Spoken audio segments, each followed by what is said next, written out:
Dependiendo del voltaje, una ligera variación puede producir un ojo o un melanoma. Los genes son siempre los mismos, no hay ninguna mutación, las células no están sometidas a ningún carcinógeno. Comienzan el melanoma o el cáncer por un voltaje determinado en su membrana que les indica que deben dejar de cooperar juntas. Es como que pierden la comunicación con sus compañeras. ¿De qué manera hoy estamos cambiando nuestro voltaje en las membranas? Con los campos electromagnéticos artificiales. Si nosotros conseguimos restituir nuestro campo natural, haciendo grounding o utilizando la tecnología Spirit o cualquier cosa de estas que permita que nuestras células no se vean alterado su voltaje, nosotros podemos encontrar la solución a este tipo de enfermedades, ¿no? Ninja de la vida, si te digo que vamos a tener una conversación sobre salud, lo primero que vas a pensar quizás será nutrición, comida, 90% de los casos, el cómo comemos, por qué comemos, cuándo comemos. Quizás también añadirás una pizquita de dormir, ¿no? Un poquito de ejercicio. Sin embargo, como se han visto con montones de estudios con el que está haciendo malabares el invitado top que os traigo hoy, que muchos de vosotros ya me llevabais meses diciendo que queríais escuchar una conversación con él, veremos que la salud es muchísimo más que esto. Si os digo que somos seres eléctricos, si os digo que la salud humana, animal, se basa en voltaje, diréis, este tío está zumbadísimo. ¿Qué me está contando? Suena hipioso, suena a perro flauta. Pero como veremos, y con la información que nos va a comentar Carlos Stroh, el autor del libro Supervivir y uno de los pioneros en España sobre la luz, sobre el agua estructurada, desestructurada, el voltaje, la electricidad, la salud mitocondrial, podremos ver que lo que nos han estado diciendo, que nos querían con visión de burro, fijándonos exclusivamente en la nutrición y teniendo debates que si esto sí, si esto no, como por ejemplo en el ayuno, que es uno de los temas que toco con él, veremos que hay muchísimo más que esto, que incluso llega no solo al tema de los voltajes, del agua estructurada, desestructurada, que también tocaremos, del sol, del grounding, sino que va incluso más allá. Tocamos, sobre todo al final de la conversación, términos de espiritualidad, cómo esto cambia la estructura, cómo esto cambia la salud humana y muchísimos otros factores. Es por esto, Ninja de la Vida, que para mí es un placerazo enorme tener uno de los invitados que hacía más tiempo que queríais, porque tiene todo el sentido del mundo. Es el abremelones, el plantador de semillas, aunque hablamos de dieta carnívora por encima también, ¿no? De lo que es pensar el poder vital para la salud que tiene la luz, el poder vital para la salud que tiene el voltaje, la electricidad y montones de conceptos que nunca ningún médico ni nutricionista, por extraño y raro que parezca, no lo es tanto cuando te vuelves un poquito dudacionista o conspiranoico, como quieras llamarlo, profesionales que no verán nunca estos términos en su temario. Es por esto que también os recomendaré mirar a las notas del episodio, todos los autores que Carlos Stroh ha mencionado a nuestra conversación, que ha sido también una de mis favoritas, una de las que tenía más ganas y que sin duda os dejará con ganas de más. Y esto lo he utilizado primero para que no os canséis, que ya sé que a muchos cada vez les pesa más esto de las redes sociales y cada vez, bueno, si el episodio dura más de 1 hora y media ya me canso, ¿no? Pues por favor, entrenar estos hábitos y también para no cansar al invitado, ¿no? Hostia, es que la última vez que fui a grabar con Pau estuvimos ahí 3 horas. A mí me gustan más los episodios como este, ¿no? De 1 horita y media, no, sin llegar a las 2 horas y poder invitar en el futuro otra vez al invitado. Y hoy, como no, tengo un invitado top, como he dicho, el autor de Supervivir, un libro que también os dejaré en las notas del episodio, que es el bueno de Carlos Stroh. Esta conversación con él hablando de la salud humana, del entorno, más allá, mucho más allá de la comida, algo que puede llegar a sonar. Alguien que no lo haya escuchado nunca se le va a romper un montón de esquemas, pero es que precisamente esto es lo que necesitamos. ¿Cómo puede ser que la mayoría de la sociedad hoy en día esté enferma con enfermedades crónicas de estas de largo plazo que van sucediendo poco a poco? Y ha sido básicamente por la desconexión con este entorno.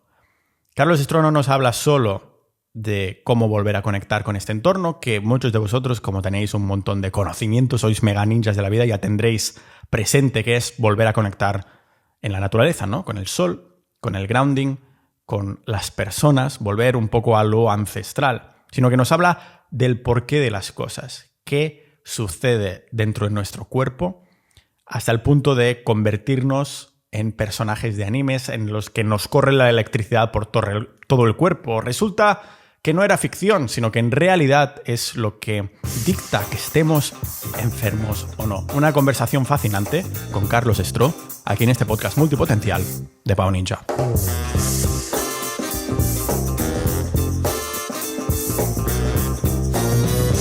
Antes de continuar con el episodio, decirte menos de un minutito que en la tienda de Pau Ninja tienes las mejores gafas antiluz azul del mercado. En serio, son las mejores en calidad, precio y funcionalidad. Además, también tienes chicles duros para marcar la mandíbula, para entrenarla, ropa antirradiaciones y más productos de biohacking que muchos ninjas de la vida usamos en nuestro día a día para combatir el entorno tóxico de la sociedad moderna. Comprando en la tienda de Pau Ninja, estás haciendo que este podcast se mantenga 100% independiente, sin publicidad de patrocinadores que puedan manchar nuestra libertad de información. Así que ármate para la vida yendo a la tienda de Pau Ninja que tienes en las notas de este episodio o buscando en Google tienda Pau Ninja. Y si antes de comprar pones el cupón podcast, bueno, te llevarás un descuento que es mi manera de agradecerte que oyentes como tú estéis haciendo posible que este proyecto siga adelante de forma totalmente libre. Ámate la vida armándote para la vida en la tienda de Pau Ninja mientras sigues disfrutando de este episodio. Cuando has dicho lo del crío corriendo por ahí, me ha recordado la película de Captain Fantastic, no sé si la has visto. Sí, la he visto. Sí. Yo creo que muchas personas que están en términos de salud, de entorno, toxicidad y todo, han visto esta película y acostumbra a gustarles mucho, ¿no? Porque es como que pone la sociedad actual contra lo que éramos, ¿no? Como intentando aún tirar ahí del hilo, intentar llevar hábitos y demás, pero que es visto como extremista desde fuera, ¿no? Supongo que, claro, en un entorno en el que estás tú, ahí en Asturias, tranquilamente, con el niño corriendo ahí desnudo, tú descalzo, lógicamente haciendo uso de la tecnología y todo eso cuando toca, que no debe ser como muy bonito que la familia en sí viva en de la misma alineación, ¿no? En comparación, y que después cuando te ven desde fuera dices, ¿qué hace este loco, ¿no? Sin camiseta caminando por ahí o lo que sea. La verdad que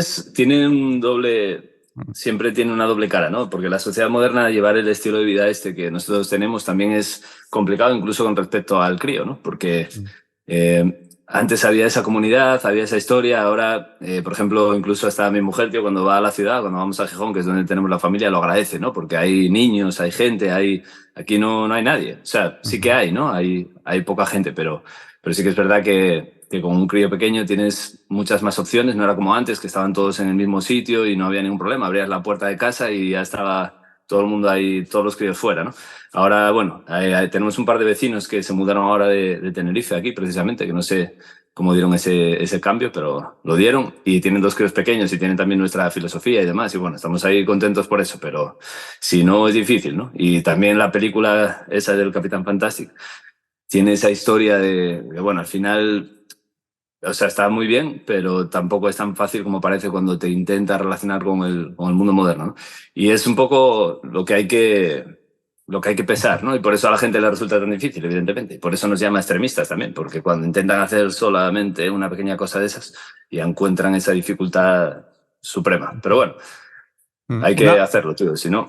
Sí, hay que hacerlo, pero de algún modo también a lo que he estado pensando, sobre todo recientemente, ¿no? Que, claro, puedes llegar a ser tan extremista hasta el punto que lo haces todo teóricamente perfecto o lo más parecido posible. Ahora creo que es absolutamente imposible hacerlo porque aunque te vayas al monte tienes montones de satélites creando radiaciones electromagnéticas. Eso ya no se puede arreglar. Lo han calzado todo perfectamente para que al menos un poquito te puedan ir estirando de la salud. Pero claro, nos encontramos en estas situaciones en las que si te encasillas muchísimo en hacer en estilo de vida que podríamos etiquetar de perfecto según tu perspectiva, que olvides tanto las relaciones, ¿no? Es decir, te encasilles tanto que nadie se encasilla contigo y habrá personas que la única opción que terminan viendo es ir a vivir al monte solos y no relacionarse con nadie, porque si no, a la otra persona le pone la luz azul en casa y bueno, le pilla una ansiedad increíble. Y no sé si hay personas, a mí por ejemplo ha habido algunas veces en épocas que me ha pasado, sobre todo cuando estoy mega metido en un tema específico, que entonces lo pongo en el top 1 de prioridad, ¿no? Y terminas como cortando así un poco a machetazo los otros factores que dices, hostia, es que a lo mejor estaría mejor para mi salud estando mega intoxicado del entorno moderno actual, pero teniendo unas pedazos relaciones sociales que es difícil encontrar este balance, ¿no? No sé si fuiste tú a vivir al monte o ahí en Asturias porque empezaste a indagar en estos temas o es porque ya simplemente vivías ahí y dijiste, hostia, qué buena casualidad, ¿no? Que estoy un poco así en el monte y estoy en este entorno más natural en comparación, ¿no?, con antes. No sé si fue algo proactivo y si te has encontrado con esta emblemática. No, realmente yo tenía un estudio de grabación en Gijón, me dedicaba al tema de la producción musical, de la música en general, y llegó un punto en el que me desconecté de eso, ¿no? No, o sea, no había empezado a estudiar todavía, todavía no tenía mucha idea, así que probaba dietas y hacía cosas como comer vegano con comida de polvos, esas bolsitas que vienen una bolsita Sí. un día y cosas de esas, que fue bastante mal, por cierto. Y hacía ese tipo de cosas, pero o sea, sin tener ni idea de nada, ¿no? Y, y me vine a vivir al pueblo porque mis abuelos y eso se murieron y demás y quedó una especie de casas que son la hostia, tío. Están ahí en la naturaleza, más o menos, ¿no? Porque también es un pueblo. Al final, la parte, digamos, como es un valle, yo estoy ahí en la parte del valle, que si sales por la parte de atrás sales a la montaña, pero si sales a la parte de adelante sales a la carretera, ¿no? Y, y bueno, te merecía la pena arreglar las casas para que no se cayeran y eso, y me vine para acá. Y luego fue aquí donde ya comenzamos a estudiar y a empezar un poco el estilo de vida, ¿no? Pero sí, no sé, fue como siempre, mi estudio siempre tuvo luces rojas sin tener ni idea. Claro, las pantallas y eso eran azules, ¿no? Pero yo siempre tenía luz roja en el estudio y nada, era como algo como un recuerdo, ¿no? No sé, algo que uno siente que tiene que hacer y lo hacía, pero bueno, sin más. Luego ya fue cuando estando aquí ya me puse a estudiar y ya descubrí un poco toda la historia, ¿no? ¿Cómo terminas dando con esto? O sea, estabas ahí tranquilamente en tu casa nueva en Asturias, viviendo en el monte, y hubo algún tipo, yo qué sé, de artículo o vídeo catalizador que dije, o fue tu propia salud que dijiste, hostia, ¿qué está pasando? O ¿de dónde vienen las ganas de estudiar sobre la salud humana? En nuestro estudio de grabación, en Gijón, éramos 3 personas, ¿no? Estaba mi primo, que es el que escribe los libros conmigo y el que estudia conmigo y el que tenemos la comunidad juntos. Y estaba mi novia durante 17 años, ¿no? Ella tocaba el bajo, también mezclaba y hacía algunas cosas y tal. Y bueno, los 3 trabajamos ahí en el estudio. Y ella se murió de cáncer, tío. Y ahí Ya. fue en plan de, hostia, ¿qué está pasando? Porque se supone que seríamos una vida saludable, ¿no? Ella, incluso eso, haciendo ejercicio, al gimnasio, comer, digamos, los tuppers de quinoa para comer una vez cada 3 horas y esas cosas, ¿no? Pero claro, al final el ambiente de estudio es un ambiente muy cerrado, sin luz natural, es una jaula de Faraday prácticamente, todo lo que emites dentro se queda dentro. Luego, con el tiempo vas ideando, ¿no? Entonces, Ricardo y yo nos pusimos a tratar de saber que, o sea, ya nos olió mal algo, ¿no? Es imposible que una persona tan joven pueda desarrollar un cáncer así de la noche a la mañana y morirse súper rápido, ¿no? Y entonces, claro, uno empieza a sospechar cosas y cuando empiezas a investigar, pues rápidamente te das un poco a la idea, ¿no? de lo que estaba pasando. Y eso fue justo lo que motivó el comenzar a estudiar y el apartarse un poco de la música. Yo cuando vine a vivir aquí todavía mantenía el estudio, entonces iba y venía todos los días, estaba como a 40 minutos, 45. Pero rápidamente, o sea, mi deseo fue vender el estudio y cambiar de vida completa, ¿no? Y eso fue lo que hicimos al final. Ricardo también se fue a vivir ahí a un sitio apartado y ahora a otro sitio más apartado todavía. Ese está todavía más loco que yo. Y nada, y ahí seguimos estudiando sin parar. Yo la verdad es que os envidio porque es una de las cosas que tengo en la mente. ¿Sabes lo que sucede? Es que yo pienso mucho también en la fiscalidad del dinero, en ser eficiente en cuanto a dinero. Y claro, ahora mismo estoy en Estonia, llevo aquí varios años, pero ya tengo claro que después de que termine el verano tengo que buscarme un sitio. Estoy mirando Canarias, que sí, bueno, algunas zonas de España muy bonitas como por ejemplo Asturias o Galicia o incluso Andorra. Dependiendo, eso ya lo voy a decidir, pero sí que tengo claro que tengo que quiero tener un pie dentro de la sociedad y un pie fuera a la vez, ¿no? Para ir un poco alternando en lo mejor y lo peor, por lo que comentábamos al principio, depende del grado de locura que decidas en cuanto a cómo lo interpretan desde fuera.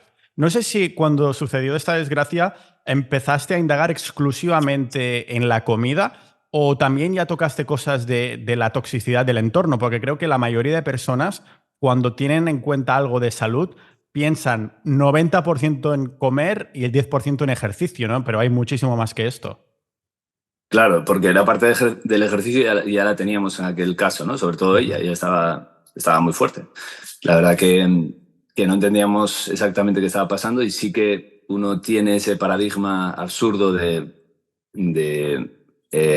comida y ejercicio. El 80% de la comida, el 20% del ejercicio o cualquier cosa diferente, ¿no? Como el ejercicio no había servido, nos centramos en la comida y solamente investigamos la comida porque no pensábamos que hubiera otra cosa que pudiera servir, ¿no? Y bueno, a mí lo que me extraña es que ahora, después de todo lo que se sabe y de todo lo que estamos publicando todo el tiempo, incluso tú también estás haciendo ese buen trabajo, que la gente siga pensando que solo es la comida, ¿no? Y el ejercicio. Y que no evolucionen un poquito más ahí en eso, aunque sea comida como la que nosotros seguimos, tipo carnívora o cetogénica, bien hecha, ¿no? Aún así, siempre hay algo que rige la biología, que es la luz. Y evidentemente el ambiente de luz es el mayor determinante de nuestra salud, ¿no? Nunca decimos que la comida no sea importante, pero sí que está ahí en una escala un poquito más abajo. Y yo también, claro, cuando uno empieza a comer de esta forma, cuando uno empieza a comer bien, se da cuenta de muchas cosas muy rápido, ¿no? Por ejemplo, la tremenda adicción que hay por los azúcares y por los carbohidratos en general, por el pan, la pasta, el arroz, o sea, todo ese tipo de comidas generan adicción brutal, ¿no? Yo siempre le digo a la gente que está muy bien, los que defienden los carbohidratos, le digo, está muy bien, pero eres incapaz de dejarlos. Y es por eso por lo que sientes esa especie de ansia hacia todo lo que sea la dieta cetogénica o la dieta carnívora, porque ciertamente supone algo muy fuerte, ¿no? Entonces, simplemente el hecho de dejarlos para que nada te domine, ¿no? Es como decía Pablo a los corintios, ¿no? Decía, no, o sea, todo me es lícito, pero no voy a dejar que nada me domine.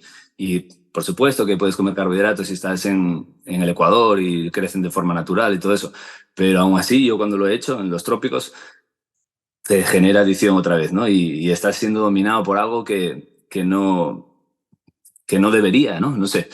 Entonces, desde ese punto de vista, la comida, comer bien, no solamente es salud, ¿no? Sino que también es espiritualidad para mí. O sea, no dejar que el cuerpo haga todo lo que te pide, ¿no? Porque hay gente que ve esto como lo contrario a como yo lo veo, ¿no? Yo lo veo así. O sea, yo veo que yo tengo que desarrollar mi propia voluntad y que esa voluntad debe venir de mí, no de las cosas externas que deciden sobre mí, ¿no? Entonces, bueno, desde ese punto de vista, la comida sí que fue importante para mí.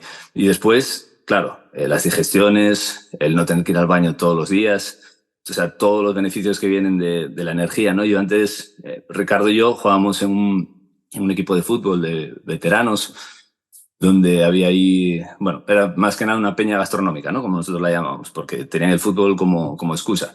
Y, tío, íbamos a jugar los partidos después de comer. Y comíamos y luego no había quien se moviera ahí, era un desastre. Sin embargo, cuando cambiamos la dieta, inmediatamente nosotros podíamos comer y luego rendir como salvajes en el partido. Y claro, uno empieza a pensar y dice, nos dicen que los carbohidratos son para rendir, pero ahora estoy viendo que no. O sea, que como se rinde es con la carne y el pescado, ¿no? Básicamente. Y los huevos y el marisco y todo eso. Sí. Claro, no sé si también indagasteis en el tema del ayuno, porque sé que esto es algo que ha vuelto a resurgir, como que hay ese debate, ¿no? De que tendríamos que comer antes, que tendríamos que, en vez de hacer el ayuno, quizá de vez en cuando estar unos días sin comer, pero el ayuno intermitente del almuerzo. ¿Cómo lo llevas tú ahora personalmente? ¿Qué piensas del ayuno intermitente que vuelve a salir otra vez? Que si los medios, que también, que si los influencers, que parece que ahora vuelve a haber debate. Bueno, o sea, la medicina centralizada, la biología centralizada, la ciencia en general, está comida por la Big Pharma, ¿no? Y eso es lo que llamamos la centralización, es decir, todo pasa por ella y todo depende de ella. Los médicos, los hospitales, todo, o sea, absolutamente todo depende de ello, ¿no? Entonces ellos tienen esa función increíble, lo hacen súper bien, que es la de confundir. Y cuando tú primero dices, la mantequilla es buena, ahora es mala, ahora vuelve a ser buena, das la sensación, pasa lo mismo con el ayuno intermitente, ¿no? Hay beneficio, no hay beneficio, es malo, mata, como dijeron hace poco, ¿no? Igual que la exposición al sol, ¿no? Que un solo día de exposición solar ya te aumentaba enormemente el riesgo. Eso salió también justo al día siguiente o a los 2 días del tema del ayuno intermitente. Todo esto es parte de la confusión para que uno piense que la salud ya no depende de uno mismo, ¿no? Que da igual lo que uno haga, que ahora la mantequilla es mala, antes era buena, luego al revés. O sea, te da una falsa sensación de que tú no puedes hacer nada y que tienes que ir por la vida con los dedos cruzados para mantener tu salud, ¿no? Que es justo lo que ellos quieren. Entonces, evidentemente el ayuno intermitente es fundamental. Yo no sé cómo la gente lo llama ahora, ¿no? Porque va cambiando. Ahora es time restricted feeding, porque el ayuno intermitente consiste en no comer durante 2 días o es como un ayuno prolongado pero más corto, no sé lo que es. Pero bueno, yo lo que llamo ayuno intermitente es que una persona debe comer durante el día. Y cuando uno va ahí a la ciencia es justamente así, ¿no? No solamente tiene que comer durante el día, sino que dentro del día hay un periodo donde es mucho más rentable comer que en otro periodo del día, ¿no? Cuando el sol está fuera. Entonces ahora, aunque no me gusta, trato de madrugar y, o sea, ver el sol, eso sí me gusta. Lo que no me gusta es desayunar fuerte, ¿no? Y que sea la comida principal del día. Y es lo que estoy tratando de implementar. Siempre eso, máximo 3 comidas. Yo hago 2, nada más. Y no picar entre comidas, más que nada porque está demostrado que si picas entre comidas, el reloj circadiano del hígado, que es un poco independiente, aunque también es dependiente del principal, se ve alterado, ¿no? Y no expresa las enzimas correctas en el momento correcto, con lo cual empiezas a alterar las funciones metabólicas y demás. Y lo mismo con desayunar, ¿no? Hay gente que dice, bueno, yo no me creo que nuestros antiguos no comiesen por la noche. Lo normal es que cuando acaba el día se enciende un fuego y preparan la comida y todo eso. Y todo eso suena muy bien en la cabeza de alguno, ¿no? Pero ciertamente cuando atendemos a cuándo están predispuestas las enzimas de nuestro cuerpo y los órganos para metabolizar la comida, está claro que es en el primer momento del día, justo cuando amanece, ¿no? Y después, que si uno come durante la noche, el cuerpo no está preparado, destruye la señal de la melatonina, de todas las hormonas en general que están en el proceso de la noche, ¿no? La prolactina, hormona de crecimiento, todo eso.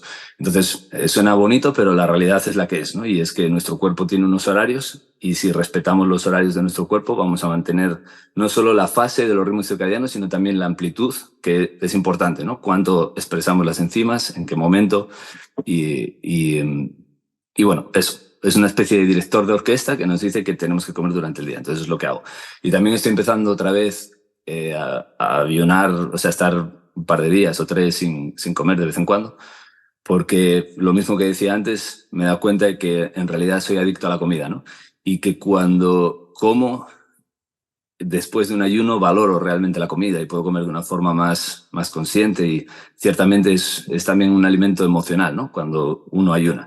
Pero si estás comiendo todo el día y todos los días y si comes sin gana y todo eso, pues yo en eso sí que encuentro un poco de que no resuena conmigo, ¿no? Uh-huh. Este ayuno de quizás un par de días es algo que haces rollo una vez al mes, una vez al trimestre, o no te lo calculas, sino que simplemente pasan los días y dices, ¿sabes qué? Mañana voy a empezar un ayuno de 2 días. ¿O tienes alguna especie de protocolo ahí de Carlos Estro? Bueno, aprovechamos el tema de la cuaresma cristiana, ¿no? Para hacer ese ayuno los jueves, que en teoría es cuando uno ayuna, y el ayuno durante la Semana Santa, que también es cuando eso. Y ahora tengo que plantear todavía qué es lo que voy a hacer el resto de las semanas, ¿no? Pero probablemente serán 1 o 2 días sin comer a la semana, básicamente. Vale. Entonces, la frase que decía mi abuela, que dice mi tía abuela de hay que desayunar como un rey, de almorzar como un príncipe y cenar como un pobre, termina siendo otra vez una frase de estas de antaño que son verdad. Sí, ciertamente es lo que nosotros estamos recomendando a la gente dentro del lugar donde trabajo, ¿no? En la clínica con Nutriermo en las redes sociales. Estamos diciendo a la gente que haga exactamente eso. Y él siempre lo dijo, y la verdad que yo le discutía mucho el tema del desayuno al principio, ¿no? Diciendo que bueno, que es mejor entrenar en ayunas y ganarte la comida y todo eso que dijimos durante un tiempo. Pero tuve que terminar dándole la razón porque ciertamente hay un beneficio, sobre todo en recuperar esa señal de los ritmos circadianos, la señal de la leptina y todo eso, ¿no? Cuando uno desayuna por la mañana, después de ver los fotones azules del sol y de resetear el reloj principal, también resetea el reloj del hígado y es una señal mucho más fuerte que regenera prácticamente todo el sistema circadiano y el ritmo biológico, que es para mí la principal causa de enfermedad moderna, ¿no? Cuando eso se empieza a desajustar. Ujú. Critícame un poco el entorno en el que estoy yo, que es en Estonia, porque claro, dentro de unos pocos meses voy a tener sol aquí hasta las 4 de la mañana, 2 de la mañana, 4 de la mañana. Claro, digo, bueno, con las palabras de Carlos, yo ahora mismo podría comer a las 2 de la mañana, que habría sol igualmente, ¿no? Realmente, claro, los primeros asentamientos en el norte, en Estonia, vinieron después de la agricultura y podríamos decir que es un país, una zona en el que el humano tampoco ha estado ahí de forma natural. Quizás sí, quizás ha habido asentamientos de mucho antes, pero tiene sentido que los humanos de antaño podríamos ir o preferiríamos ir en las zonas más cerca del Ecuador porque habría mejor tiempo, pues habría toda esa más abundancia de comida, de caza, etc. ¿Qué implica estar viviendo en el norte para mí en términos de salud? ¿Cómo me afecta de forma negativa? Pues mira, esto tiene que ver con el trabajo de Douglas Wallace. Douglas Wallace es el mayor experto que hay en el mundo en mitocondrias y él fue el que descubrió que nosotros heredamos ese ADN mitocondrial porque la gente no lo sabe, ¿no? Que tenemos dos tipos de ADN diferentes en nuestro cuerpo. Uno es el ADN que heredamos de nuestro padre y de nuestra madre, que es el del núcleo de la célula, que a nuestro juicio y gracias al trabajo de Douglas Wallace es el menos importante de todos, es simplemente algo que está ahí y que tenemos que manejar. Pero luego está el ADN mitocondrial. Las mitocondrias son unas bacterias que hicieron una simbiosis hace muchísimo tiempo en la vida y es la única vez que es un hecho único. No sabemos si se va a volver a repetir, ¿no? Pero ciertamente no pronto. Y en el cual este organismo, que es una bacteria con su propio ADN, fue englobado por la célula y se encargó de empezar a generar la energía suficiente como para que deje de haber organismos unicelulares y empiece a haber organismos pluricelulares, ¿no? Y además se estableció un sistema de comunicación entre las células para repartirse los trabajos, ¿no? Que es un sistema de voltaje en la membrana, literal. Y todo esto lo que dio lugar es a que nosotros heredamos ese ADN mitocondrial de nuestras madres solamente, ¿no? Entonces tenemos que fijarnos mucho en dónde viene esa herencia del ADN mitocondrial porque hay diferentes tipos de variaciones, ¿no? Por ejemplo, se denominan haplotipos. Lo que sucedió es que al principio solo había uno, que se llama L0, y ese haplotipo era donde empezó el ser humano, que es en el Ecuador, en la zona central de África, a lo mejor probablemente en otros sitios también, pero siempre en esa zona ecuatorial. Y ese haplotipo... o sea, para que nos entendamos, las mitocondrias tienen solo 37 genes, ¿no? Al principio se cree que unos 3.000, pero esos fueron siendo donados al ADN del núcleo y se quedó con los 37 más importantes. De tal manera que cuando necesita fabricar proteínas tiene que ir a los ribosomas, al retículo endoplasmático, donde se fabrican las proteínas y se fusiona con el retículo endoplasmático para coger las proteínas que el núcleo fabricó para las mitocondrias, ¿no? Y esas 37 genes que ellas necesitan fabricar son muy importantes porque son fundamentalmente los que se encargan del sistema antioxidante y de la cadena transportadora de electrones, que es donde hacemos la energía y el agua de nuestro cuerpo, ¿no? Ahí en esa cadena transportadora. Entonces, en esa cadena transportadora, nosotros lo que usamos son los electrones que capturamos del ambiente, ¿no? Fundamentalmente los de la comida. Y con esos electrones los pasamos por esa cadena transportadora y generamos una corriente eléctrica que en el complejo 4 de esas proteínas, el oxígeno que respiramos, ahí se unen los dos alimentos primeros, ¿no? El aire que respiramos y la comida para hacer agua en ese punto, ¿no? Y luego con ese flujo, con esa energía de electrones, los utilizamos para hacer un trabajo que finalmente termina por dar ATP o energía. Entonces, si nosotros fabricamos con los electrones de la comida el 100% de ATP, eso es el haplotipo L0, ¿no? Se dice que está un sistema muy acoplado. Con los electrones fabricamos energía. Pero a medida que nosotros nos fuimos desplazando, que fue el humano evolucionando y nos fuimos desplazando hacia el norte, hacia sitios donde tú estás, por ejemplo, ese acople ya no podía ser, ¿no? ¿Por qué? Porque no podemos utilizar todos los electrones para fabricar ATP o energía, sino que tenemos que utilizar algunos de ellos para bombear protones que finalmente pasan por otras proteínas que hay en esa membrana que se llaman desacoplantes y genera calor, ¿no? Y entonces el sistema se desacopla. Es decir, es menos térmicamente eficiente, ¿no? El motor del ATP sintasa no funciona con una eficiencia del 100%, como sucede en las personas de raza negra, que funciona perfectamente al 100%, no en todas, porque algunos de ellos ya tienen incluso otros haplotipos diferentes, pero dejó de ser así para producir un poco de ATP y un poco de calor, ¿no? Y en las personas que viven o que tienen estos haplotipos ya muy tardíos, que viven al norte de Europa y que son de piel blanca completa y ojos azules o muy claros, en esas personas el sistema de producir calor es máximo, ¿no? Y el sistema de producir energía es pequeño. Entonces esas personas tienen que comer mucho más para obtener los mismos beneficios, ¿no? ¿Qué sucede? Que si tú estás en Estonia y tienes uno de estos haplotipos L0, y puede darse, es decir, hay personas que, de hecho, yo conozco una persona que tiene Fitzpatrick 1, que es la piel más blanca que hay, y ojos azules, y su haplotipo es L1 o L2, no recuerdo, que es de una persona, o sea, de raza negra pura y dura, ¿no? Es decir, está brutalmente acoplado. Entonces esa persona, si se va al norte, lo va a hacer muy mal, porque su cuerpo no va a generar el calor suficiente para producir los resultados que uno tiene que producir si vive en esas regiones, ¿no? Con lo cual, en ese punto, nosotros tenemos que saber, literalmente. Tú tienes que conocer, por ejemplo, cuál es tu línea materna, eso se hace con una analítica de ADN mitocondrial, y en el momento que sepas cuál es tu haplotipo, ya sabes si puedes prosperar en esas zonas del norte o no, ¿no? Pero eso es fundamental. Por eso las personas que tienen ese haplotipo, que son de raza negra o latinos del Ecuador y todo eso, de las zonas tropicales, cuando van a sitios al norte, es donde ven más enfermedades modernas, ¿no? Por ejemplo, los afroamericanos en Estados Unidos lo hacen muy mal, ¿no? En zonas así, o en Canadá. Los senegaleses que viven mucho ahí en Detroit, como decía el otro día el doctor Jack Cruz, tienen una plaga de enfermedades modernas, ¿no? Porque no están preparados, o sea, sus mitocondrias necesitan 100% la luz solar para acoplarse, ¿no? Y no tienen esa eficiencia, no tienen suficiente fuerza en el sol, entonces lo pasan mal en esas regiones. Sin embargo, bajar hacia abajo no es tan complicado. Cualquiera puede hacerlo, ¿no? Cualquier persona que incluso sería favorable, porque podría disfrutar más de la vida moderna que restringirse tanto, ¿no? Si tú estás ahí arriba, evidentemente tienes que utilizar mucha restricción de muchas cosas confortables y cómodas, ¿no? Para seguir saludable.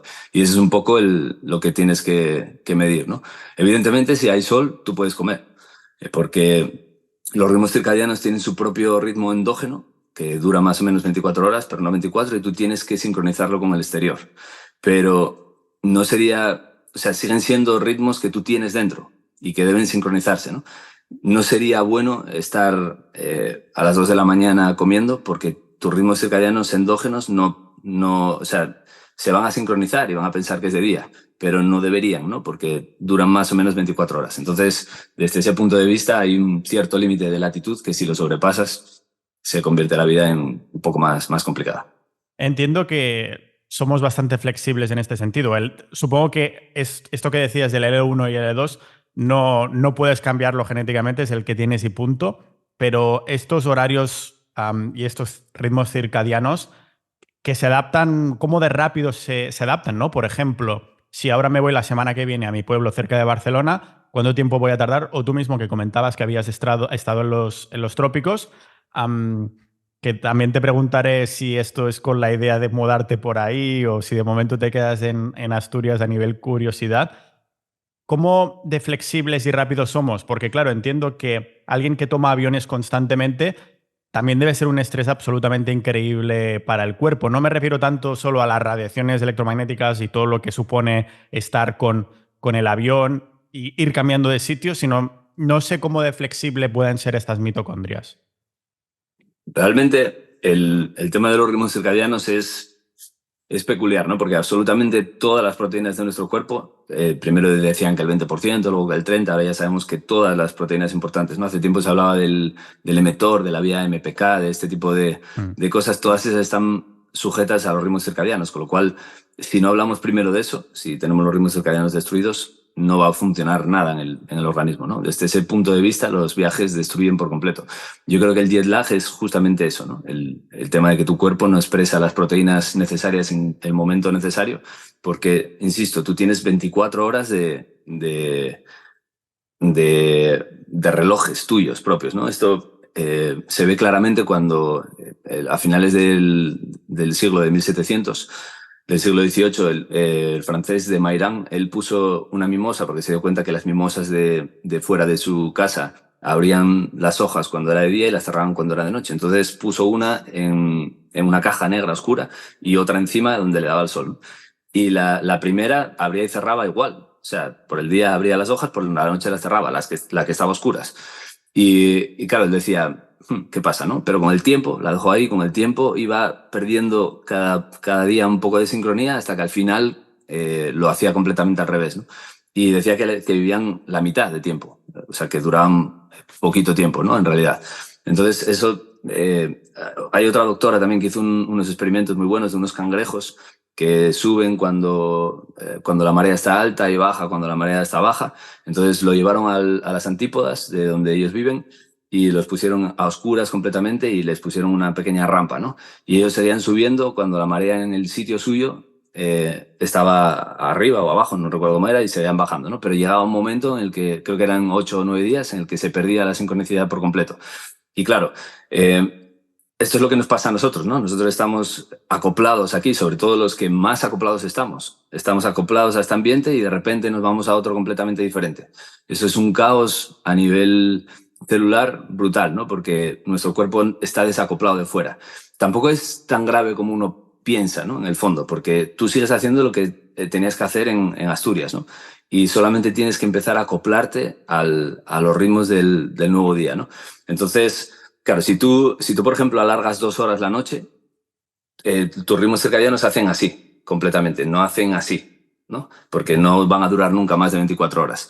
Entonces, cuando uno empieza a pensar en ese sentido, sabe exactamente lo que tiene que hacer rápidamente para recuperar, ¿no? Y se demostró en los estudios y todo que cuando una persona lo hace bien durante 2 días, perfecto. Prácticamente cualquiera puede recuperar los ritmos circadianos, ¿no? Con lo cual, pues bueno, es peligroso por una parte, pero por otra no te vas a morir de ninguna enfermedad. Sí que vas a pasar un mal rato y vas a perder tiempo probablemente de vida al final, ¿no? Pero ¿cuánto? Pues poquito, supongo. Y entiendo, por lo que hemos comentado un momento, que ese desayuno, el hecho de desayunar, sería otro indicador que le podríamos dar al cuerpo para decir, oye, que estamos en esta hora del día, ¿no? Claro,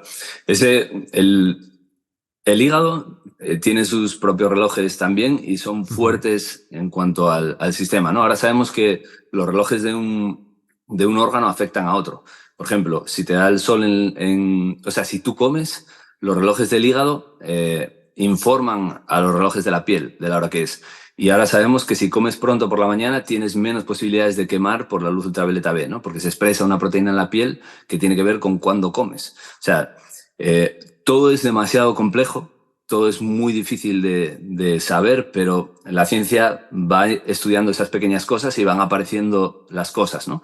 Entonces, como esto que te cuento, ¿no? Que si como pronto por la mañana, voy a expresar a la hora correcta, cuando está la luz ultravioleta B en mi entorno, los genes, el XPA en este caso se llama, que es un gen que es protector solar, ¿no? Entre comillas, porque no existe, o sea, no tenemos la necesidad de protectores solares. Pero sí que es verdad que nos permite capturar más información de la luz ultravioleta B que si no desayunamos. Con lo cual, ¿qué tenemos que hacer? Al final es muy fácil. Tú te conectas a lo natural del día y de la naturaleza y automáticamente tienes todos los beneficios, ¿no? Ahora también nosotros encontramos una diversión quizás o es nuestro hobby encontrar por qué, ¿no? El por qué. Y poco a poco pues vamos uniendo las piezas y vamos encontrando cada vez más piezas, pero al final todo se basa en lo mismo, que es conectarse a los periodos de luz y oscuridad y todo está controlado. Hablemos un poco de este por qué, porque sé que hacéis documentos, artículos como de 1000 páginas que la gente de vuestra comunidad pues tiene pues muchísima chicha de información en los que hincar el diente a las personas que son apasionadas de la salud. Me gustaría saber en qué estás metido ahora, a nivel qué estás investigando, qué tipo de artículo estáis haciendo. No sé si hay alguna cosa específica que digas, buah, pues estoy haciendo esto que me apasiona, saco, de mirando el rizo del rizo del rizo, ¿no? Sería dentro de la célula de la célula. ¿Qué estás metido? Ahora, básicamente, lo que a mí me interesa mucho es el tema del voltaje, Ujú, porque estamos investigando en esa línea. Hay un tipo que se llama Michael Levin, ujú, es un científico importante. Ahora, dos de mis amigos, Guillermo y Joaquín, que es el que patentó la tecnología Spiro, ellos dos fueron al A360, que es como un evento que se hace todos los años de Peter Diamandis, que es una de las personas más respetadas en el mundo de la longevidad y todo eso. No queremos decir que sea la que tiene el mejor conocimiento, pero sí la popularidad en ese sentido. Y ahí Guillermo me recordó esas charlas, porque estuvo Michael Levin dando una charla justamente, y me recordó que debería volver a investigar sobre eso. Y la verdad que leyendo los papers de este señor me voló la cabeza, ¿no? Y le pegué esa enfermedad también a mi primo, y ahora estamos investigando sobre eso mucho, porque lo que habla literalmente es que este hombre a nosotros nos interesa mucho porque es capaz de hablar con las células, ¿no? Cuando uno puede decir, o sea, yo sé o supongo que las células se comunican de esta manera o de esta otra, pero cuando demuestras que puedes hablar con ellas y hacerles que hagan cosas que son increíbles, ¿no? Pues entonces sabes que ese tipo tiene esa clave, ¿no? Y en este caso, él lo que hace es, por ejemplo, hay unos gusanos que se llaman planarias, que son gusanos de agua que son inmortales, literalmente, ¿no? Si tienen acceso a comida y a su ambiente, pueden vivir para siempre. Y si tú lo cortas, el récord creo que anda en 237 trozos, un mismo gusano, se forman 237 gusanos, ¿no? Entonces, él cogió un gusano de estos, lo partió en dos trozos y cogió la parte de la mitad. Y observó que se producía un patrón eléctrico en las células, un voltaje, cierto voltaje en las células que formaban una cabeza, y ese voltaje era muy diferente en las células que empezaban a formar una cola, ¿no? Entonces él craqueó ese lenguaje, ese sistema de voltaje. El cómo es también muy sencillo, porque las células tienen como una especie de proteínas que son transporte de iones, ¿no? De calcio, de potasio, de magnesio, de sodio, de cloro, cualquier tipo de mineral. Entonces ellas regulan el voltaje de su membrana cambiando unos cationes que son más positivos o más negativos, o unos iones que son más positivos o más negativos, de un lado a otro de la membrana, ¿no? Sacándolo fuera de la célula o metiéndolo dentro. Y esto hace que la membrana tenga un voltaje exacto, ¿no? Menos 50 milivoltios, menos 60, siempre es negativo, por eso el signo menos. Entonces él vio que podía instruir a una célula o a un grupo de ellas con un cierto voltaje, ¿no? Y cogió a las células que iban a formar una cola y les cambió, alterando el flujo de estos átomos a través de la membrana, les cambió el voltaje. Y entonces el gusano generó dos cabezas, una adelante y otra donde estaba la cola. Y podía vivir perfectamente y todo, ¿no? Entonces él fue más allá y empezó a hackear el código de voltaje de los diferentes órganos, por ejemplo, en un renacuajo. Y lo que hizo fue instruir a unas pocas células del intestino que se comportaran como un ojo. Entonces ellas empezaron a reclutar a otras células madre del intestino y formaron un ojo completo en el intestino con nervio óptico y capacidad de ver, ¿no? Literalmente el renacuajo veía por ese ojo. Entonces, claro, finalmente el tipo hizo una cosa que a mí me interesa muchísimo, y me alegra que haya hecho eso con un melanocito, ¿no? Porque lo que le hizo al melanocito es transformar el potencial de su membrana, depolarizarlo, bajarle mucho a un voltaje correcto, despolarizarlo en español, y ese melanocito empezó a expresar fuertemente sus oncogenes y a producir un tumor fuerte, ¿no? Y no solo eso, sino que además informó a melanocitos lejanos del renacuajo de que tenían que comportarse como él. Y empezó el melanoma, ¿no? Y él, curiosamente, dijo una frase que me pareció muy buena, y es que tiene que tener cuidado porque, dependiendo del voltaje, una ligera variación puede producir un ojo o un melanoma. Y ese es literalmente lo que me voló la cabeza, ¿no? Es decir, tenemos que darnos cuenta que él no usa, y siempre lo repite, dice, yo no cambio los genes son siempre los mismos, no hay ninguna mutación, absolutamente. Los oncogenes están fuertemente expresados, pero no hay ni una sola mutación. Las células no están puestas con ningún... O sea, no están sometidas a ningún carcinógeno, simplemente comienzan el melanoma o el cáncer, porque también lo hizo con otros tipos de cáncer, por un voltaje determinado en su membrana que les indica que deben dejar de cooperar juntas en pos de un organismo superior y que tienen que empezar a comportarse. Es como que pierden la comunicación con sus compañeras, ¿no? No la pierden del todo porque les instruyen que todas tienen que comportarse, deshacer ese ser multicelular y convertirse en seres unicelulares con motivo propio. Entonces, claro, ¿de qué manera hoy estamos cambiando nuestro voltaje en las membranas? Ninja de la vida, si te apasiona la salud ancestral, desenmascarar dogmas nutricionales, construir un cuerpo fuerte y resiliente al paso del tiempo, entonces seguro que también te habrás sentido un bicho raro, un incomprendido. Para mí es difícil intentar explicar sin sentirme juzgado por qué mi dieta se basa en carne roja sin verduras, por qué tomo el sol sin crema, por qué no tengo gafas de sol o por qué no utilizo Bluetooth.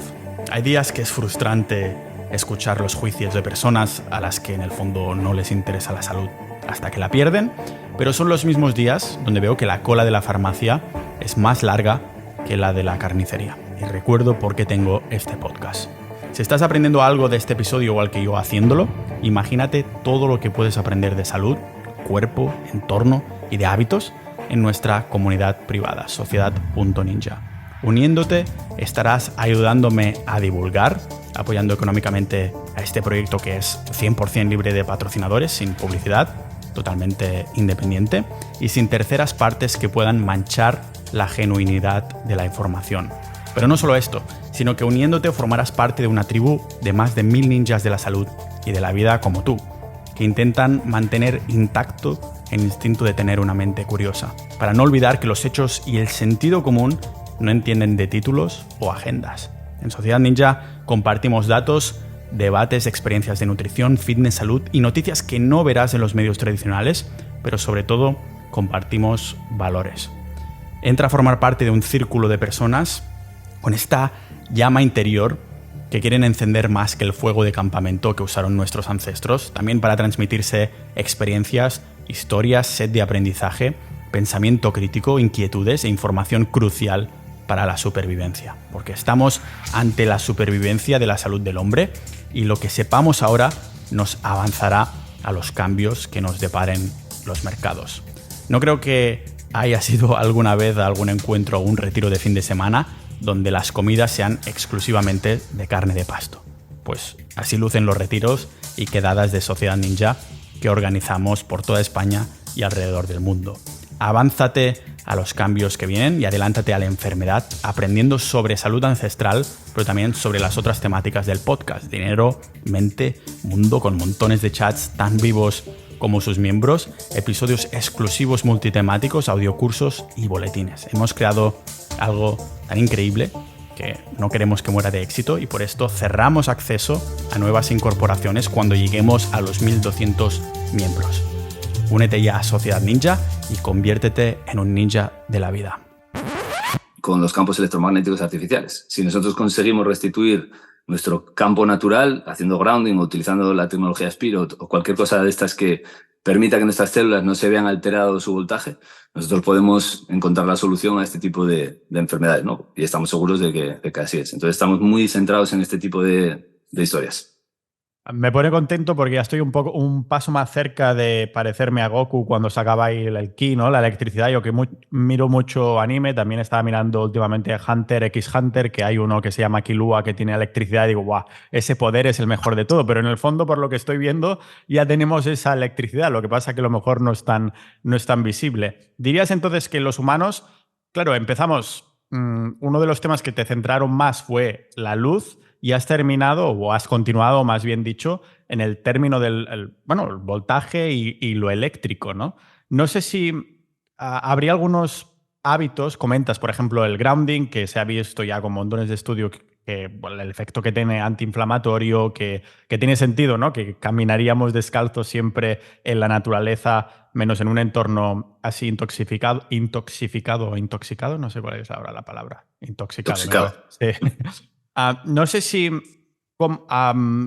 con las radiaciones electromagnéticas, que como bien has dicho está cambiando este voltaje, si habría alguna manera de, si haces esto, pues es más reparador aparte del grounding, ¿no? Si hay alguna especie de como moneda de cambio, la carta de uno que es de reverse, ¿no? De hacerle así al voltaje.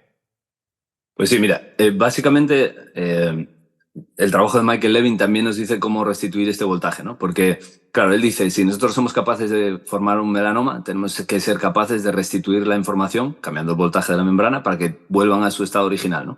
Entonces ellos lo que hicieron fue hiperpolarizar de nuevo la membrana, ¿no? Hiperpolarizar significa aumentar el voltaje de la membrana, negativo. ¿Qué pasa? Que cuando ellos lo hacen, y hay varias formas de hacerlo, automáticamente las células vuelven a su trabajo normal, ¿no? Y pierden el cáncer. De hecho, aquí vemos cómo él explica y lo hace en modelos de animales, ratones, en ranas, en renacuajos, cómo cuando él hiperpolariza se siguen expresando, el tumor sigue estando ahí, los oncogenes siguen expresándose fuertemente, pero ya no hay cáncer, ¿no? Es decir, es reversible desde el punto de vista de restituir el voltaje de la membrana. Y una de las cosas que me llamó más la atención es que él habla de optogenética, ¿no? ¿Qué significa optogenética? Pues cambiar la expresión de nuestros genes a través de la luz. Y casualmente también explicó que, dice, yo lo hago cambiando el voltaje de la membrana, alterando los canales iónicos de potasio, ¿no? En este caso. Entonces, claro, para eso necesitas meter algo en el organismo, sea un fármaco o lo que tú sea, para cambiar la expresión de esos canales y hacer que haya más potasio hacia dentro de la célula. Pero dijo que también se podía hacer con luz, ¿no? Y en este caso, la luz azul dijo y demostró, y tenemos las gráficas, que despolariza, es decir, produce cáncer, básicamente, o produce una alteración, pero la luz roja, en cambio, en concreto, no la infrarroja, sino la roja, lo que hace es hiperpolarizar la membrana. Dice, entonces podríamos hacerlo incluso con luz roja, ¿no? Si quisiéramos. Entonces, claro, todo esto te da a pensar, ¿no? ¿Qué es lo que tenemos que hacer nosotros? Nosotros tenemos que estar al sol, porque el sol es el 73% de la luz solar en el Ecuador, y en una medida concreta es luz roja más luz infrarroja, ¿no? Y este porcentaje puede variar muy poco, literalmente, en todo el mundo. De hecho, en nuestra zona es todavía más, porque cuando está nublado y cuando no hay tanto sol, la luz que predomina más es el rojo y el infrarrojo, ¿no? Entonces, nosotros sabemos que la luz ultravioleta también lo que hace es incidir en nuestra melanina de la piel, y en general todas nuestras células dentro de nosotros producen luz ultravioleta, o deberían, si estamos expuestos al sol, y esa luz ultravioleta también va a producir melanina y vitamina D dentro de nosotros, y por un proceso diferente. Esto también lo hace el frío, así que en tu caso, por ejemplo, que vives al norte, la exposición al frío te va a ayudar a producir esta luz. Lo que hace es producir melanina, y esta melanina absorbe luz ultravioleta para convertirla en calor y para convertirla en luz roja, literalmente. Con lo cual, nosotros lo que tenemos que hacer es estar siempre en la naturaleza, ¿no? Lo máximo posible. Entonces, yo creo que hay tres cosas para restituir un poco o para mantener el voltaje que las células deberían mantener. La primera de ellas es estar al sol, porque eso es lo que hace que todas nuestras células sepan exactamente lo que tienen que hacer, y estamos hablando de optogenética, es decir, la luz va a regular de la forma perfecta y precisa nuestros genes, la expresión de nuestros genes, ¿no? Porque la luz azul en el sol, por ejemplo, es muy superior a la luz azul o sea, los fotones, la cantidad de fotones es muy superior a la que tenemos en nuestra casa, aunque sea muy brillante, blanca. Sin embargo, está polarizada de una forma diferente, que es la que nos hace saludables. La luz artificial está mal polarizada, y es lo que hace que produzca ese daño siempre, aunque sea de día, en todas las células de nuestro cuerpo, ¿no? Por lo menos en las que incide. Y lo que sucede es que si yo estoy al sol, yo voy a tener absolutamente todos los voltajes regulados. Richard Feynman nos dio ya la segunda pista, que es la que comentábamos ahora del grounding. Él es un premio Nobel, es el ídolo de todos los físicos que empiezan a estudiar física. Y también, perdona, una pequeña incisión, es que justo estaba preparando un episodio sobre aprendizaje, que el método Feynman viene de él, que era como de aprender enseñando a los demás. O sea, que imagínate, no solo en la física, sino incluso en el modelo educativo también. Que es, bueno, seguramente lo que haces tú cuando haces miras todos estos papers y lo estudias y lo explicas como lo estás haciendo ahora, el hecho de explicármelo a mí que no lo sé o a toda la audiencia, claro, te debe ayudar también mucho a retener, ¿no? ¿Qué decía Richard Feynman más ahí de su método de aprendizaje? Pues mira, él en sus famosas conferencias que, bueno, están por ahí por internet y cualquiera lo puede ver, él decía que si nosotros estábamos conectados a la Tierra, hacíamos lo que él llamó el efecto paraguas. Es decir, los campos electromagnéticos artificiales no tenían la posibilidad de alterar el voltaje nuestro interno. Y eso, o sea, ya lo sabemos porque hoy en día la física, bueno, es algo muy sencillo de experimentar, ¿no? Y es básicamente la segunda acción que uno debe hacer para mantener el voltaje de sus membranas. Cuando estás pisando la Tierra, claro, hoy en día cada vez es más difícil, ¿no? Porque si uno tiene cables que pasan por debajo de la Tierra y hay una persona de nuestra comunidad que decía que le sentaba muy mal el grounding en su jardín. Dice, es que yo bajo del jardín, vivo ahí en Barcelona, y me duele la cabeza, no me sienta bien, ella es electrohipersensible. Y desenterró, o sea, levantó toda la tierra del jardín y tenía cables muy gordos pasando por ahí debajo, ¿no? Entonces, nada, solucionó el asunto y ahora ya le sienta bien el hacer el grounding, ¿no? Lo que quiero decir es que hay que hacerlo en un lugar natural, porque hoy en día en la ciudad, pues a lo mejor a uno le puede servir. Yo lo hago en todas partes, ¿no? Me da igual que, porque tampoco voy a andar pensando si eso, yo estoy todo el tiempo descalzo y es lo que hay. Pero sí que es verdad que si una persona baja a hacer sus 30 minutos de grounding a un sitio en concreto todos los días, pues a lo mejor no obtiene el beneficio esperado precisamente por eso, ¿no? Porque en la ciudad muchos cables pasan por debajo, están enterrados, hay cosas que pueden no ser óptimas. La tercera cosa sería tener la tecnología Spiro, ¿no? Yo la he estudiado mucho y soy ya el que la patentó es amigo personal. Y lo que hace literalmente es crear un campo natural alrededor de donde está el disco, ¿no? Porque más que protegernos de los campos electromagnéticos, que es algo que hace filtrando todo eso, lo que hace es que las partículas, las nanopartículas de oro que lleva dentro, que están sostenidas un poco por nanopartículas de paladio y de titanio también, pero todo se basa en ese nanomagnetismo del oro, lo que hace es generar un campo magnético natural. Yo eso lo he medido incluso con ciertos aparatos a través del agua, pero a través del ambiente también, de medir el ambiente, y es literalmente un campo muy fuerte, ¿no? Y que cuando lo tienes pegado a tu cuerpo, lo que hace es producir un campo magnético natural, porque es natural al final, aunque sea tecnología artificial, que restituye un poco todo lo que todo el voltaje de nuestras células, ¿no? Porque nosotros tenemos que tener un voltaje. Hay gente que le tiene miedo al voltaje y no deberíamos, ¿no? Lo que deberíamos es tener miedo a los voltajes que no son naturales. Y esas tres cosas para mí son las básicas. Ujú. No sé si, vinculándolo con lo que te comentaba antes, si fuiste a las antípodas buscando a un entorno aún más natural que Asturias, bueno, yo siempre digo que España sería un paraíso si no fuera por el estado que tiene, pero eso ya es una opinión para otro tipo de episodio.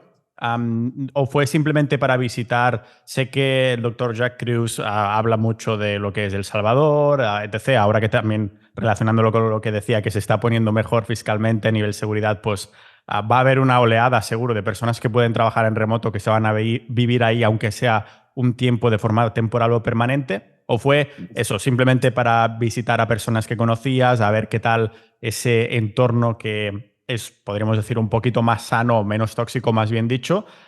¿O crees que, hablando de los entornos que la gente puede estar escuchando ahora desde España, decir, ostras, pues hay ciertas zonas de España o del mundo que mejor vivir ahí porque hace que este sol, este grounding, el Spiro te lo puedes llevar contigo, pero que este sol, este grounding, pues sea aún, llamémoslo, más potente? Sí, yo el ir a la República Dominicana, por ejemplo, todos los meses, o sea, todos los años, un mes, el año que viene van a ser varios meses también. O sea, sí que vamos a intentar ir mucho más tiempo. Es porque, bueno, hace tiempo yo descubrí a un maestro del siglo XX que se llamaba Gurdjieff y, y él, pues, o sea, enseñó de una forma nueva, ¿no? El cristianismo. Ujú. Y literalmente a mí esto me resonó mucho y somos un grupo de personas que estamos en todo el mundo que resonamos con estas ideas. Entonces nos reunimos ahí, en ese lugar donde hay una persona que, bueno, tiene una línea muy directa con este tal Gurdjieff. Y, y bueno, vamos ahí simplemente a reunirnos todos y a pasar un tiempo juntos, ¿no? Y casualmente pues sucedió que era ahí en el trópico. Pero el tema de El Salvador, por ejemplo, sí que nosotros vamos a ir en junio también. Yo sé que tú vas a ir también Ahí la con la idea, sí, comunidad. estamos intentando organizar algo así, que chulo. ¿Vas a ir en plan vacaciones también o...? Vamos a ir a mirar a ver qué pasa, ¿no? A alquilar el lugar. Vamos también a intentar reunirnos con el doctor Jack Cruz y ver ahí algunas cosas y cómo no, mirar a lo mejor alguna propiedad o algo para tener ahí un lugar seguro, ¿no? Porque tal como se está poniendo la historia, pues bueno, no viene de más no para vivir, pero sí para pasar un tiempo y también, pues eso, ayudar a la gente, a nuestros familiares cercanos, amigos que puedan tener problemas de salud y Ujú. el que puedan ir allí y tener una vida más fácil, ¿no? Pero sí, la idea es un poco todo. O sea, yo creo Ujú. que no hay casualidades, ¿no? Por eso fuimos allí también a ese lugar, pero aparte, sí que es verdad que queríamos mirar algo por ahí. ¿No será una excusa, Carlos, para darle ahí a las frutas y a esos carbohidratos buenos que nos ponen a todos adictos? Yo el primero, me estuve unos meses que además coincidió que estaba viviendo en Costa Rica, que digo, voy a incorporar un poquito de fruta con la carnívora y me di cuenta, pasadas las semanas, que joder, el bol pequeñito que antes tenía ahora era un bol enorme y digo, un momento, esto creo que se me está yendo de las manos. No sé si es un poco por esto, así hay más excusa, ¿no? Para tocar lo dulce, además con un peque por ahí seguro que lo aprecia a nivel papilas. La verdad que no, porque de hecho una de las razones que yo di para pasar más tiempo ahí, o una de las cosas por las que yo voy a pasar más tiempo ahí, es porque, claro, cuando vamos, la comida depende de mucha gente, es un sitio en el medio de la selva, está muy apartado de todo, ahí en el centro de la República Dominicana, y es muy difícil conseguir la comida que tal, ¿no? Pero precisamente una de las cosas que yo puse como requisito para poder ir más tiempo es eso, el comer bien, tío. Comer Ujú. carne, Sí. huevos y pescado y intentar que sean de la mayor calidad. Y no sé cómo será, sé que va a ser un poco reto, pero eso. Y mi crío todavía tiene 1 año y medio casi ya y todavía no sabe lo que es el dulce ni el sabor dulce siquiera, ¿no? Así Ujú. que él Sí. sigue dieta estricta. Lo más dulce que comió fue un limón y le gusta bastante. Hostia, hostia, buena manera de empezar en este mundo. Am, Quería tocar también, ya que lo has mencionado, el tema de la espiritualidad. Al principio tocaba el tema de las relaciones. También hemos tocado el tema del ayuno y yo creo que lo que has mencionado roza también la espiritualidad, ¿no? Cuando eres capaz de estar unos días sin comer, la primer comida que haces es casi de rito, ¿no? Es como que lo haces muy conscientemente, no estás ahí como simplemente mirando series o lo que sea, sino que es como decía, un rito. El tema de la espiritualidad creo que es algo como una pieza de todo este puzzle que también se ha visto a largo plazo, sobre todo personas centenarias tienen uno de los denominadores comunes, apartando completamente la dieta, es que son personas que parece que viven con poco estrés, ¿no? Que no importa en qué parte del mundo estén, parece que nada les afecta demasiado, pero también tienen como esas relaciones fuertes o incluso tienen, bueno, una creencia en Dios o la religión que sea. No sé si es algo que has indagado. Entiendo que una persona que se pone en el tema de la espiritualidad no lo hace con el trasfondo de a ver si siendo espiritual voy a vivir más años, sino que no sé si has visto que hay alguna relación directa en este sentido y si hay incluso, y ya flipándome mucho yo, alguna relación con el tema de la electricidad, de la luz, del voltaje más bien dicho, a lo mejor no, a lo mejor es simplemente algo mental que después se traduce en el cuerpo, pero siendo todo energía, estoy pensando ya en voz alta, algo tiene que ver en cuanto a la relación ahí. Mucho, tío. Yo tengo un aparato que se llama BioWell, que con él puedo medir muchas cosas en mi cuerpo, ¿no? Y también puedo medir si el agua está estructurada, puedo medir ambientes, puedo medir bastantes cosas con él.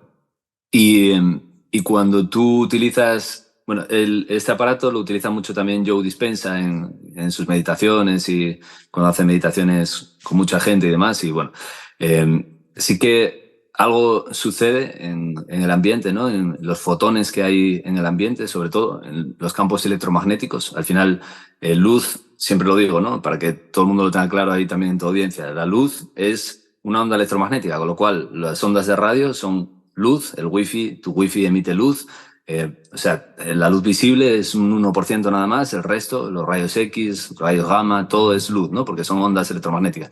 Y son ondas, pero también transmiten partículas de fotones, ¿no? Esa dualidad onda-partícula.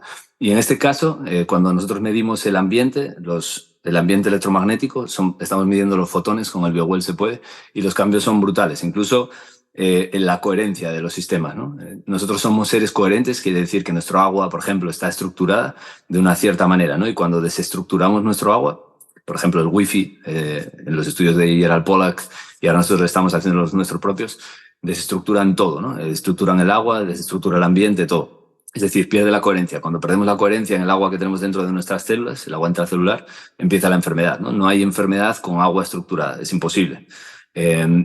Con lo cual, pues bueno, todo esto se transmite también. Cuando una persona, nosotros hemos ido ahí a la sala que tenemos donde hacemos todas estas especies de meditaciones, oraciones o como se quiera decir en grupo, y o sea, el ambiente es completamente diferente y 100% se replica en todos los casos con las mediciones, ¿no? Evidentemente yo siempre voy al lado científico. Ahí la gente me dice, tú siempre midiendo todo, siempre tal, ¿no? Porque no hace falta medirlo cuando uno lo está experimentando, ¿no?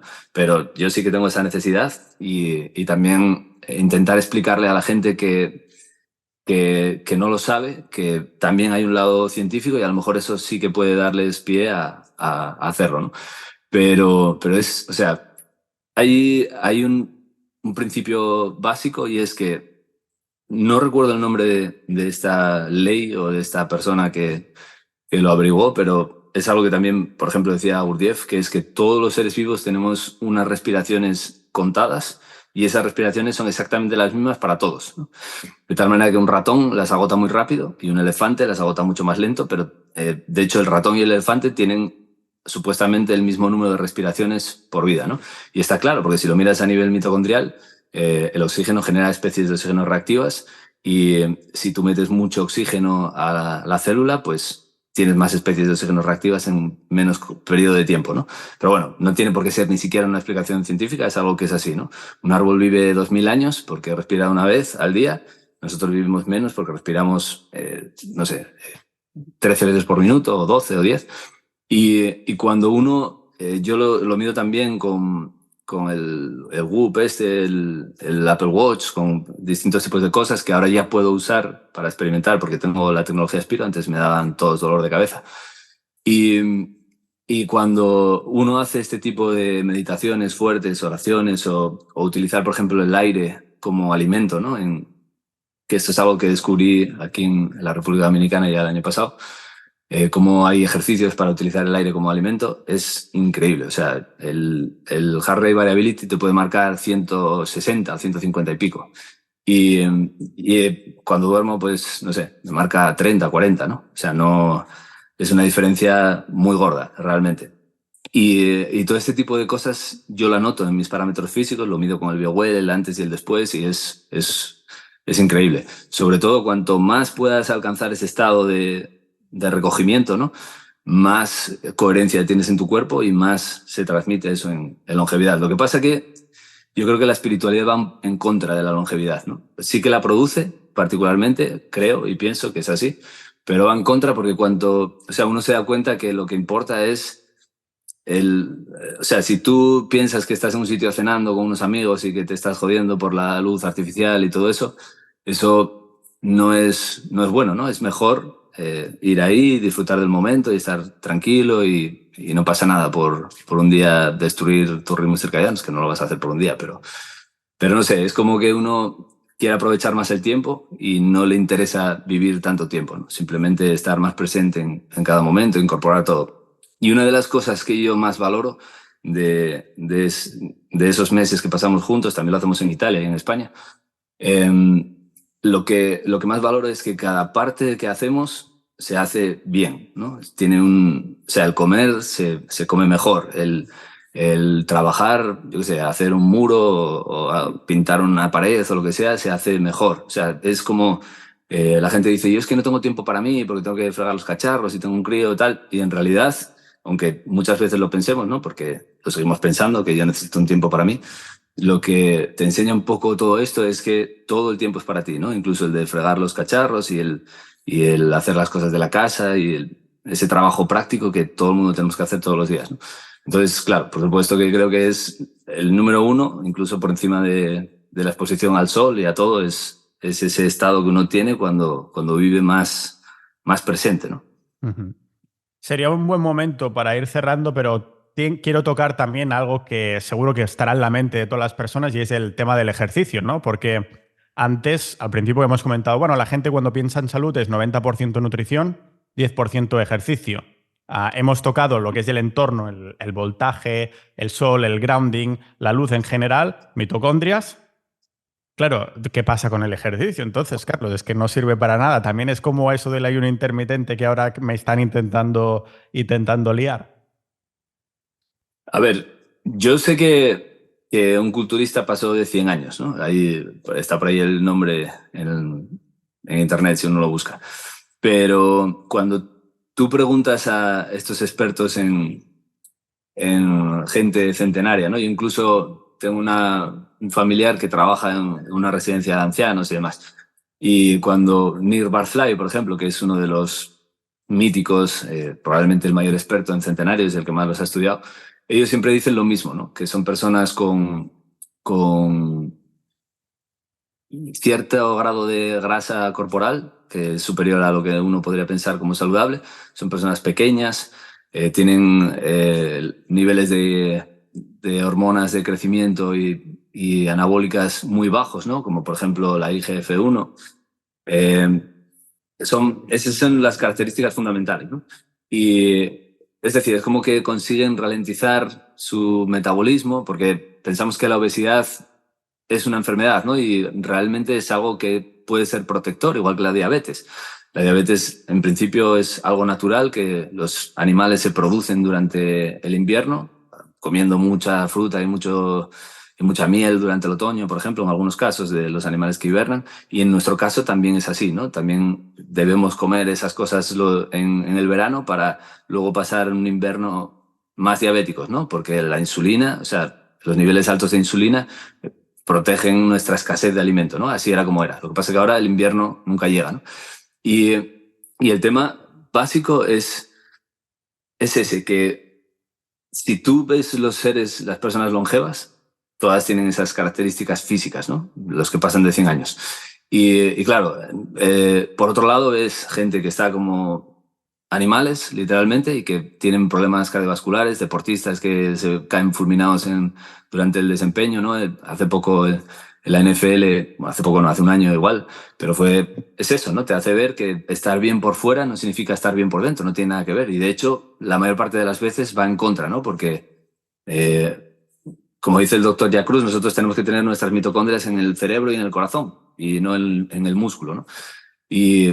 Y eso es lo importante, que una persona llegue con todo el panel hormonal perfecto al final de sus días y no vaya perdiendo esa capacidad hormonal, que muchas veces es lo que hace el ejercicio y sobre todo entrenar bajo luz artificial, ¿no? Yo creo que entrenar es bueno porque no todo es longevidad en la vida, uno tiene que verse bien, tiene que estar ágil, fuerte, y es verdad que las personas que están todo el tiempo caminando por la montaña son espectaculares. O sea, yo me canso subiendo las cuestas y ellos están transportando cosas como los Sherpas, ¿no? Y este tipo de personas que no son grandes, no son muy fuertes físicamente, o sea, aparentemente, pero físicamente son mucho más fuertes que un culturista, ¿no? El estudio este que dice que un Sherpa pudo levantar el 170% de su cuerpo durante 8 horas caminando por la montaña.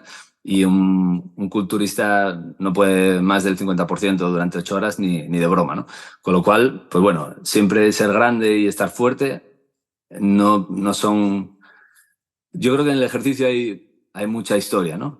Hace poco, pues bueno, decían que entrenar en gimnasios bajo luz artificial que era saludable y que no creen que la luz artificial sea un problema, pero cuando vas a nivel mitocondrial ves que la luz azul pues destruye literalmente el paso de los electrones por la cadena transportadora, destruye la producción de agua, deshidrata a nivel mitocondrial, produce un aumento de las especies de oxígeno reactivas, y la luz roja hace justamente lo mismo, ¿no? Porque la luz roja tiene cierto... De hecho, es donde ejerce su influencia, en la cadena transportadora de electrones y en la producción de agua y en la estructuración de ese agua, que se hace con luz roja y luz infrarroja. Con lo cual, si uno va a someterse a un estrés fuerte de ATP y de especies de oxígeno reactivas en un gimnasio entrenando muy duro, la luz azul está yendo en contra de eso, ¿no? Y sin embargo la luz roja y la luz infrarroja, pues no. Quizás si uno empezase un experimento consigo mismo a los 40 años, por ejemplo, y estuviera entrenando todo el tiempo fuera, podríamos ver si entrenar es saludable ciertamente o ayuda a la longevidad, ¿no? Insisto, creo que entrenar es bueno para la vida y para una persona en general, porque no todo en la vida es longevidad ni todo ese tipo de cosas, pero no creo que sea el secreto de la longevidad, vamos, ni muchísimo menos. Pues muy bien, no sé si hay alguna cosita que digas, guau, esto se me ha pasado que quería comentarlo segurísimo, o lo dejamos aquí. Yo creo que como para empezar a, como lo diríamos en catalán, es dar boca. No sé si esto existe en español, da igual. Pero para que No pongamos... existe, pero se entiende. Vale. Para que empezamos a poner ahí en la información y para que también invitarte más adelante a hacer una versión número 2 para no quemar el invitado, para llamarlo así. Muchas gracias, Carlos. Ha sido mega revelador porque, como decíamos al principio, no todo es nutrición. De hecho, nutrición quizás es incluso casi poco en comparación a todo lo demás, como nos has enseñado hoy. Así que muchísimas gracias por el trabajo que hace. Lógicamente te vamos a enlazar el superlibro que me leí, creo que poco después de que lo lanzaste, de Supervivir, que pondremos en las notas del episodio. ¿Dónde te puede encontrar la gente? ¿Qué puede adquirir la gente? ¿Dónde puede ir? ¿Cómo se puede informar más sobre ti? Si nos puedes comentar un poco dónde te pueden encontrar. Bueno, básicamente todo esto que comentamos de forma así por encima, ¿no? Está fuertemente respaldado por la ciencia y por todo eso y la literatura, y mucha gente te pide siempre esas fuentes, ¿no? Entonces nosotros decidimos que fuera de, tanto en Instagram como en los podcasts y todo eso, ofrecemos la información para producir en los libros, incluso también ahora en la nueva forma que vamos a tener a la hora de hacerlos es eso, es poner las cosas de tal manera que puedan producir un cambio en la manera de pensar, ¿no? Y no dar todo masticado ni mucho menos.